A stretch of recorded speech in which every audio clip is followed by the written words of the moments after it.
So I'd like to introduce you to Carey, who in this community doesn't need much introduction because this is the European Bioconductor Conference. But as you know, Vince has been leading the Bioconductor project for the last few years. And we invite him to know what is, to have firsthand for those who are not that familiar with Bioconductor, what Bioconductor is, but also for the most of us who are familiar, what is his outlook for the years to come. So thanks, Vince, for coming, and the floor is yours.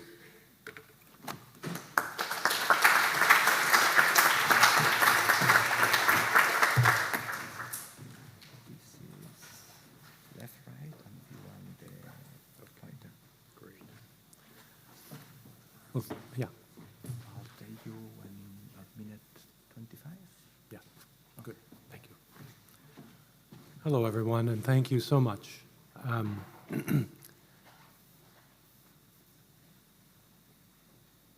How many of you actually did some stuff with Bioconductor the past couple of days in the workshops? Couple, right? Yeah.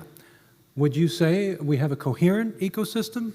I heard a couple of crashes took place, and that's the kind of thing that always concerns me. Every morning I wake up and try a little bit of Bioconductor, and usually I'm able to find a little problem. So don't take this too seriously.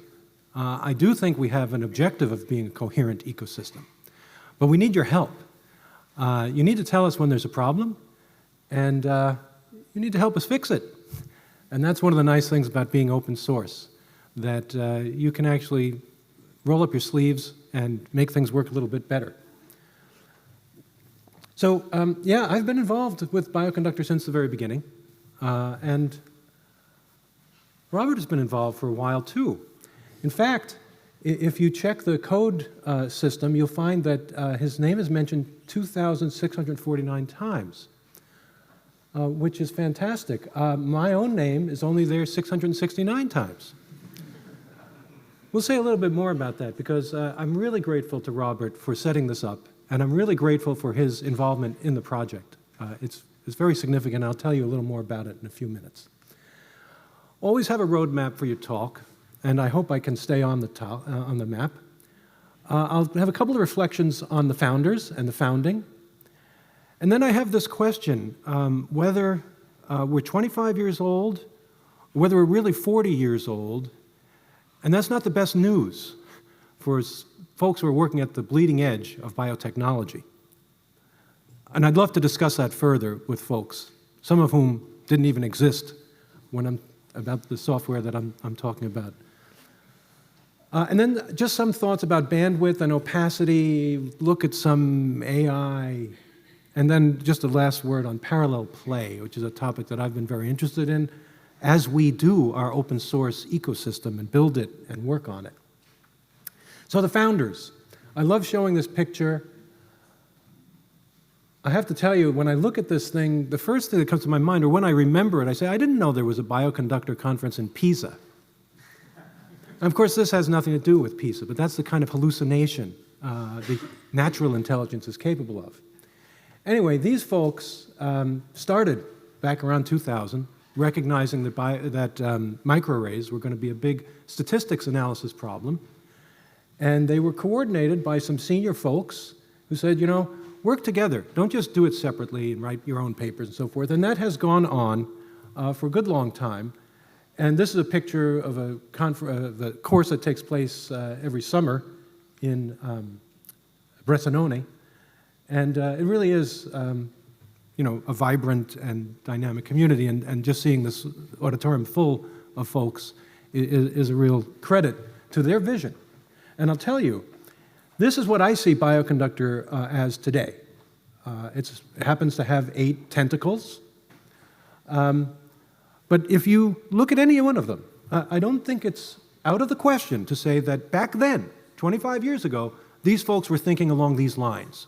The details of what happened to bring them to fruition. What kinds of data structures are we all going to work from?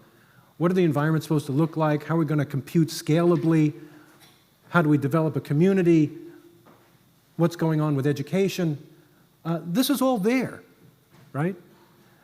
And then if you let it go and you do it in an open way, and you're welcoming to people, then it becomes something which is much bigger. And we'll see that the size and the complexity of it are not always most favorable, and we need to have a concept of, thank you, of ecology, tuning, trimming, making sure that we can survive in the environment that we have. Coming back to Robert, this is one of my favorite excerpts about something that you could do in Bioconductor. So you take these really important resources about genetic conservation or what is called annotation-dependent deficiencies, what have you. And you have folks who discovered these things and built them and made them available to the public. And then if you do things with Bioconductor, you can find that you can do things much more efficiently. And my favorite is this reduction in size for the distributed CAD versus what we do in Bioconductor with the GPOS. 114-fold reduction in the size of the data resource with essentially no loss of information. So thank you, Robert. I think this should be an inspiration to folks who are thinking about genomic data representation. And if you use Bioconductor appropriately, you can really accomplish a lot. So just to give upshots here, what's happened is you have a lot of experimental findings that need context. Bioconductor has genomic ranges, GPOS specializes them, and then this idea of a lossy representation, which doesn't really sacrifice information and can be demonstrated to do so, is work that Robert did with his colleagues. And so this principle of distinguishing data from information is really important, especially as the volumes grow. Terabyte-size spatial transcriptomics data sets as common as coin. And so using Bioconductor and R thoughtfully can bring storage and computational efficiency. Now, more on genomic context, I just wanted to give a shout out to this work of Jacques Cerizay. You'll hear from him later in the conference. And this is not just a package, which is the typical thing that a Bioconductor developer produces. It's not just a book. So many of you are probably familiar with the OSCA book, Orchestrating Single-Cell Analysis. No, it's a book about high-C analysis, and it's a book production and verification system with GitHub Actions that will go and run through as all the packages are changing and churning. It'll go and run all your code and make sure that you haven't gone stale. That is a tremendous step forward, and it's something which I think should be appreciated and used in many more contexts. You don't have to be writing a book, but you can still take great advantage of many of the things in here to convey to your community things about genomic computation that they need to know. By the way, you can stop me at any time. I tend to talk a lot, but please feel free to ask a question if anything comes up. How are we doing on time? Not too bad.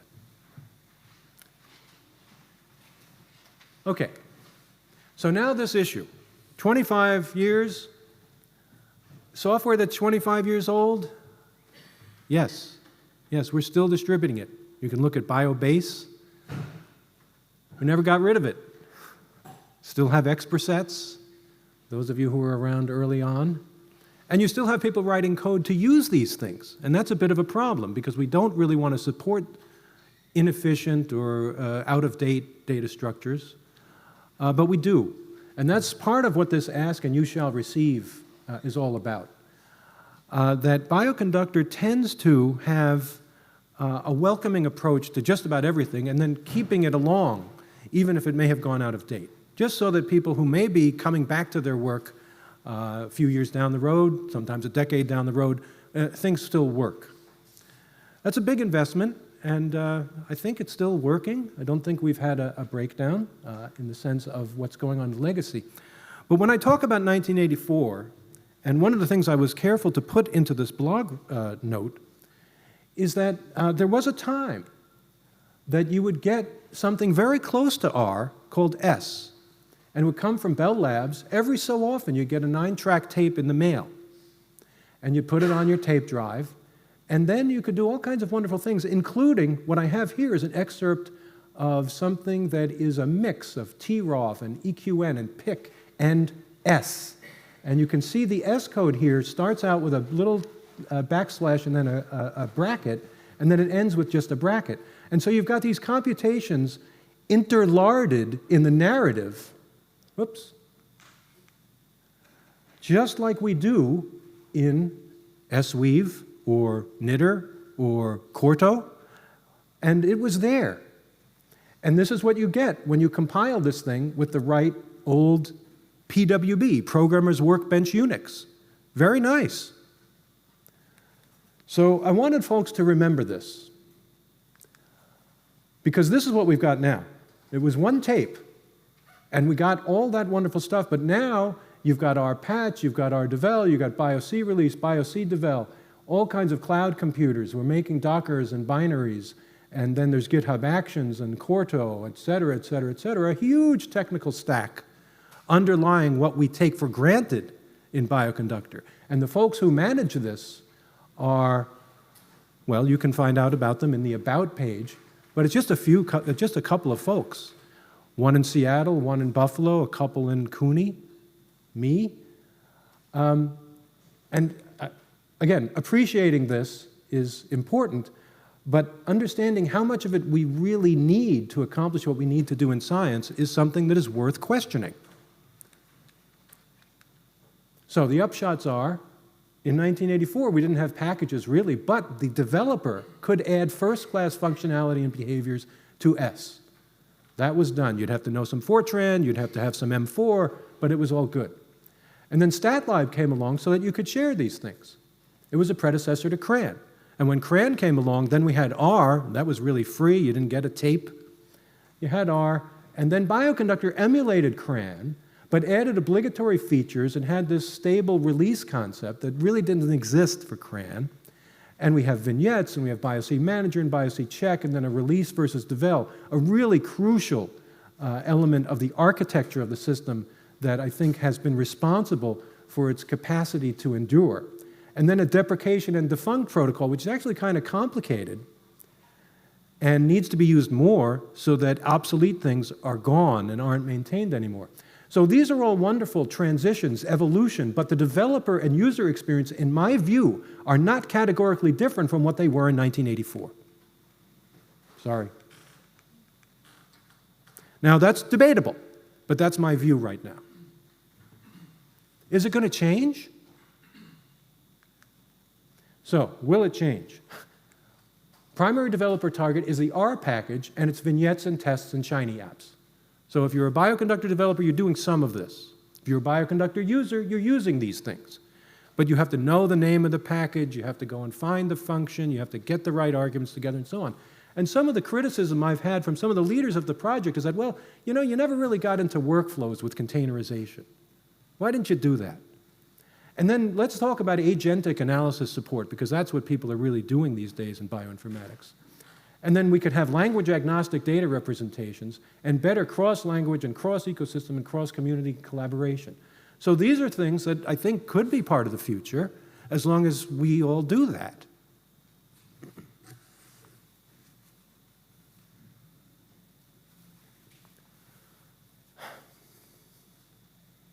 So what's it going to be? Let's look at some code. So you talk about 1984. Is software supposed to look like this now? It should be piping, tidy, etc. But I'm sorry, I'm stuck way, way back in the old ages. So this is something called part times bot. The idea is I want to infer the types of the arguments to a function from some other feature. You can't really do it on the basis of analyzing the R code because the types aren't available. Maybe if you were executing it and you got really fancy, you could figure out what the type of a variable was. I looked in the compiler package to see how easy that would be, and I didn't get anywhere. Maybe you could do it. I don't think so. R is such a flexible package, and we take advantage of that in many different ways. But if you wanted to do something like a containerized workflow, you'd have to know something about the types of the arguments to the function. And so what we've got here is a piece of code that will go to a source code file in the hopes that the developer used Roxygen in such a way that it talked about the types of the arguments to the functions. And a lot of people do that, but not everybody. And we certainly don't have standards or requirements or verification of that. So, okay, we're chunking along here. We did something with Roxygen in order to get the actual comments out of the file. And we've got them, and now I'm going to start with a chat that's coming out of Elmer. How many Elmer users here? Not a whole heck of a lot. But if you like AI and you want to learn about LLMs or what have you, it's worth checking it out, getting yourself, putting in a little credit card, I'll talk about that a little bit, and figuring out how to use Elmer. Because I got an Elmer chat here, and now with that chat, I'm going to tell the system, well, listen, I'm going to hand you all this stuff from Roxygen, and I want you to turn it into a CSV file with 2 columns. One is the name of the parameter, and the other is the type. And you're going to infer that from the descriptions, typically just the first word or phrase. Return only 1 CSV with your best guesses on the data type, and don't use any backticks or text formatting. Can you believe talking to somebody like that? Anyway, it's fine with that, and so let's do it.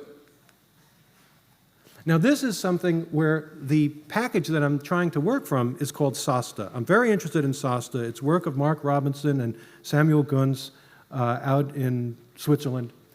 And it takes spatial transcriptomics information and finds subcellular structures. So your spatial transcriptomics will tell you what's going on in each cell, what genes are being expressed, but you can unite aspects of the image and the transcription into information that tells you, well, why are there all those things in this special structure that you can see in the image? How can we do that digitally and label those structures and do inference about them? So that's the SOSTA package. And what I wanted to do, because Samuel Gunz was very good about documenting things in Roxygen, see whether I could apply to the functions in the package and use my little chatbot to go and find the types. And it seems to do a pretty good job based on what he has done. I don't know whether SF is actually a type, but I think it is. Is it? Yeah, okay, great. It's a very general type, I would imagine. Anyway, and then the return. You'd like to know the return also. We need these for our containerized workflows so we can verify that stage N provides the appropriate inputs for stage N+1. That's when a workflow can be composed. And so this is an early step in doing this. Well, here we go. This is what I was doing yesterday with a couple of friends out here. We had a little mini hackathon trying to work on NF Core, and I wanted to build some tool that would do something like what I'm describing here. And in order to do it, I used 141,000 tokens and spent 15 cents. This is with OpenAI. That's doable. But if I did something wrong, actually I did something wrong. And I started to get pushed back. So it started to say, well, you're going to have to wait a little while. And I don't really understand that, but I started to get these things, well, we're going to wait 12 seconds, and we're going to wait 18 seconds, and then maybe we'll try again. So there's all kinds of behaviors that we need to understand. And in fact, the Elmer folks have done a lot to try to bring the cost API over to you so you can figure out what's going on without, learning a lot of technical stuff. Well, that's very good. And here is what the code looks like when you're finally getting down to it. So I did make a github.io, a package down site for this, get type info. You might also find that there's a Bioconductor package from way back called type info, which had different objectives and is still there, but it's being deprecated now. Not by me, by the way. So this is the kind of code you would use when you have a source function that you want to analyze and get the types. Not bad. So now the question, should we bother? Why not just create a protocol for developers who want their functions and packages to be workflow ready? And there's already some work of that type going on in a package called QuickR, definitely worth having a look at. And all they say is, well, listen, you need to declare the types of all the arguments of your functions inside the code of the function, and then you can do something called transpilation, and you'll get something which is much, much faster than it would have been if you had just done it in R. So this is a coding protocol, as opposed to AI, which is trying to do some nice things to infer what's in there. I don't know which we should do, but I think if we work together, we can come up with a good approach. Well, to do that, right now, just from POSIT alone, there's quite a bit to learn, and this isn't everything. BTW isn't in there. So there's a lot of hidden technology, and we really want to stay transparent. And that's one of the questions I have about this workflow idea, right? That you can get very opaque. Everything may work in the sense that I have the files that I need in stage N, and then N+1 works, and then you get N+2, and so on. But some of our folks are thinking about workflows that are more explanatory, more pedagogical, they have branch points, and people actually have to be involved with those. And that concept of a workflow is in Bioconductor. There are Bioconductor workflows, and it may be something that we need to align with the idea of a fully automated workflow that I think may be in the minds of those who want to use Nextflow. All right, so there's a lot here to learn, and it can help you learn what it is, but I still think that we need to stay transparent. We need to make sure we have enough bandwidth to check things out, to manage the resources that are being used so we don't get pushed back when we're using too many tokens, and the whole ecological consequences of doing this in terms of energy consumption and so forth. These are not things that we can ignore. And so my last slide is about this concept of parallel play.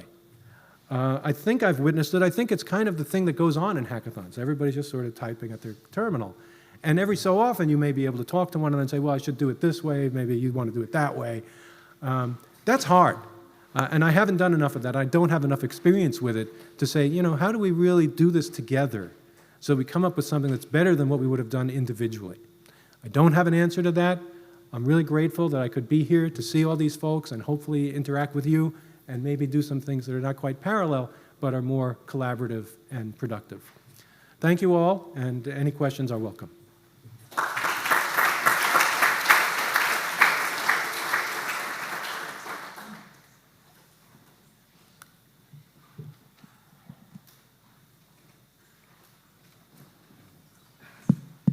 So, time for questions.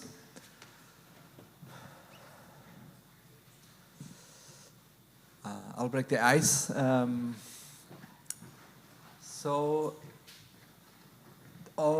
Bioconductor has been very carefully thinking about how to distribute the software with the biannual release, how to document it, try to educate users to use the last version of the software and all this.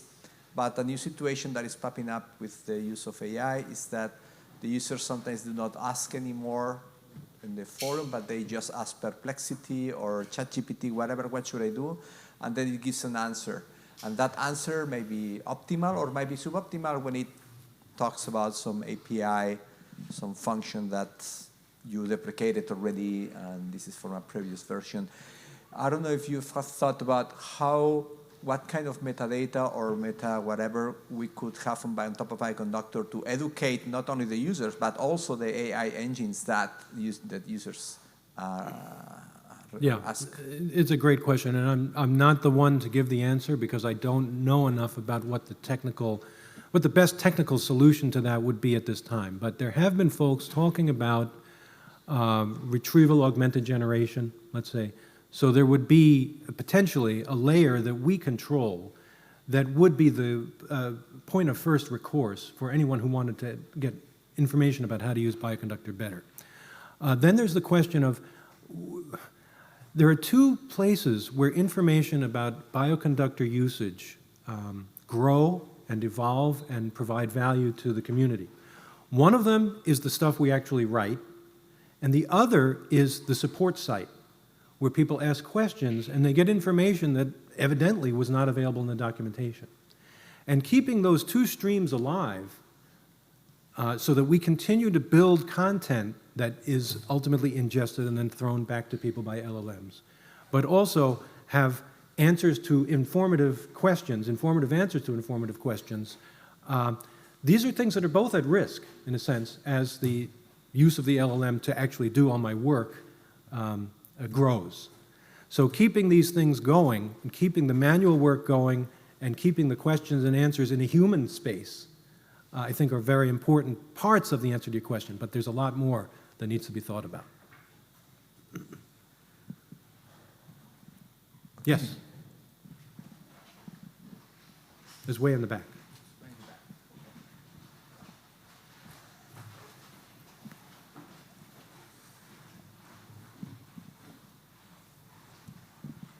Thank you for your nice talk. My name is Dani Mukesh. I'm a PhD student. You talked about the usage of API for just querying the API from OpenAI.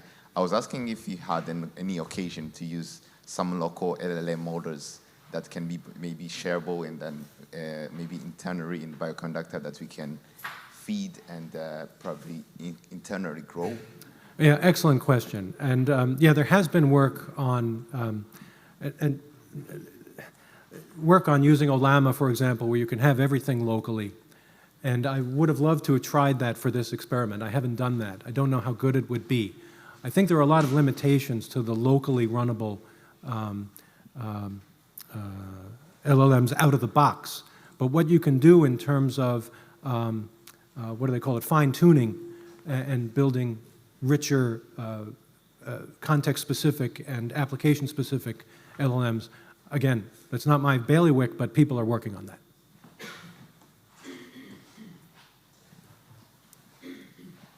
Okay, then let's thank again Vince and switch to the next speaker. Thank you.